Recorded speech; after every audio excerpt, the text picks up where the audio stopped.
BJP కొంతమేర lead లో ఉంది, కొంతమేర ఆప్ వెనక ఉన్నటువంటి తెలుస్తోంది, సిచ్యువేషన్ తెలుస్తుంది. మొత్తం అక్కడ ఏం జరుగుతుంది, సిచ్యువేషన్ ఏంటి?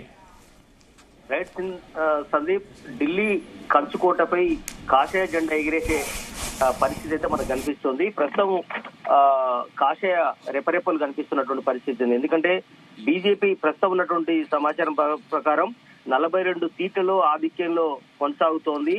ఆపు 27 సీట్లలో ఉన్నటువంటి పరిస్థితి ఉంది. అదేవిధంగా ఇండియన్ నేషనల్ కాంగ్రెస్ ఒక స్థానంలో లీడ్ ఉన్నటువంటి పరిస్థితి కనిపిస్తుంది. అది గణనీయంగా పెరుగుతున్నటువంటి పరిస్థితి మనం చూస్తున్నాం. గత 45 నిమిషాల క్రితం మనం ఒకసారి ట్రెండ్ చూస్తే బీజేపీ లీడింగ్ 30 సీట్లలో కనిపించింది. ఆపు 25 సీట్లకు అప్పుడు పరిమితమైంది. లీడింగ్ కాంగ్రెస్ పార్టీ 2 ఉండేది. కాంగ్రెస్ మరింత దిగజారుతున్నటువంటి పరిస్థితి ఉంది. ఆపు కూడా సీట్లు లీడ్ తగ్గుతున్నటువంటి పరిస్థితి. బీజేపీ మాత్రం బాగా గణనీయంగా పెరుగుతున్నటువంటి పరిస్థితి మనం చెప్పొచ్చు. మొత్తానికి మొన్న జరిగినటువంటి ఎన్నికల్లో హోరాహోరీగా తలపడినటువంటి పరిస్థితి. హ్యాట్రిక్ కొట్టాలన్నటువంటి ఆలోచనతో ఇప్పటికే ఆమ్ ఆద్మీ పార్టీ చాలా సీరియస్ కసరత్తు చేసింది. అయితే కొంత లిక్కర్ స్కామ్ కొంత వరకు ఇబ్బంది పెట్టినప్పటికీ కూడా కానీ దాని ప్రభావం ఎంతవరకు ఉంటుందనేది మాత్రం పూర్తి స్థాయిలో మనకు ఎలక్షన్ రిజల్ట్ వచ్చే తెలుస్తుంది. కానీ ప్రజెంట్ మాత్రం చాలా ఏళ్ల తర్వాత బీజేపీకి ఇక్కడ విజయావకాశాలు దక్కుతున్నట్టుగా అర్థమవుతుంది. ఇక్కడ 70 సీట్లకు అసెంబ్లీ సీట్లు ఉంటాయి. దీంట్లో ఎవరైతే మ్యాజిక్ ఫిగర్ 36 స్థానాలు దక్కించుకుంటారో వాళ్ళకి ఆటోమేటిక్ గా ఢిల్లీ గద్దెనెక్కేందుకు అవకాశం ఉంటుంది. ఇక్కడ మనం చూసాం లాస్ట్ టైం ఒకసారి కనుక మనం చూస్తే 2015లో 67 సీట్లు ఆమ్ ఆద్మీ పార్టీ సాధిస్తే 2020లో 62 స్థానాలు గెలుచుకుంది. ఈసారి బీజేపీకి అవకాశాలు మెండుగా ఉన్నట్టుగానే కనిపిస్తోంది. హ్యాట్రిక్ కొట్టాలనేటువంటి ఆలోచనతో ఆమ్ ఆద్మీ పార్టీ కేజ్రీవాల్ శతవిధాల ప్రయత్నం చేశారు. కానీ చాలా మంది అగ్రనేతలందరూ కూడా వెనుకబడినటువంటి పరిస్థితి మనం చూస్తున్నాం. ప్రజెంట్ ఈ అధికార పీఠంపై ఎవరు దక్కించుకుంటారని గడిచిన మనం 4-5 రోజులుగా మనం ఉత్కంఠతో దేశవ్యాప్తంగా చూస్తున్నారు. ఒక మినీ ఎలక్షన్స్ గా చూస్తారు నేషనల్ స్థాయిలో. ఎందుకంటే ఢిల్లీలో ఉంటుంది దేశ రాజధానిలో కనుక దీని మీద ఇంపాక్ట్ పెద్ద ఎత్తున ఉండే అవకాశం ఉంటుంది. ఇటీవల మనం చూసాం కాంగ్రెస్ బీజేపీ రాష్ట్రాల్లో గెలిచినటువంటి పరిస్థితి మనం చూసాం. అయితే అధికంగా బీజేపీ సీట్లు ఇప్పుడు ఢిల్లీలో గెలుస్తుండడం అనేది మొన్న సర్వే ఫలితాలను బట్టి కూడా అర్థమవుతోంది.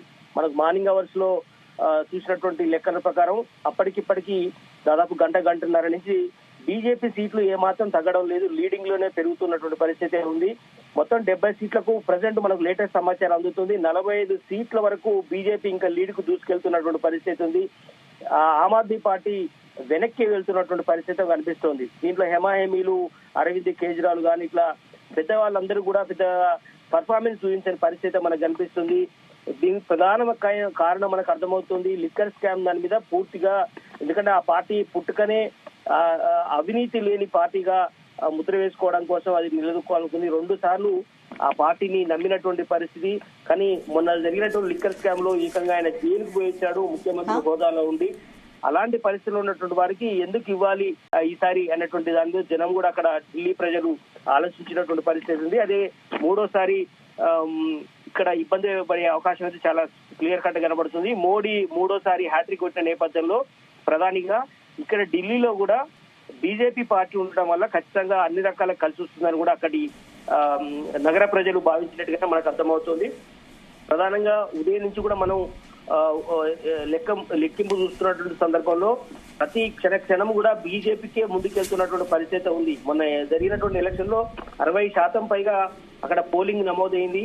ఆ 60% పైగా ఉందంటే ఖచ్చితంగా కూడా దాని ఇంపాక్ట్ ఉంటుంది అన్నటువంటి విషయాలు కూడా చూశారు. మొత్తం 19 కౌంటింగ్ కేంద్రాల్లో ఈ ఓట్ల లెక్కింపు అనేది చాలా సీరియస్ గా కసరత్తు జరుగుతుంది. మరొక గంటలోనే పూర్తి ఫలితాలు కూడా మనకు ఒక తెలిసే అవకాశం. ఇప్పటి వరకైతే మనం చూస్తున్నాం గంటన్నర నుంచి ఏ మాత్రం బీజేపీ సీట్ల లీడింగ్ మాత్రం తగ్గడం లేదు, పెరుగుతూ వస్తున్నటువంటి పరిస్థితి.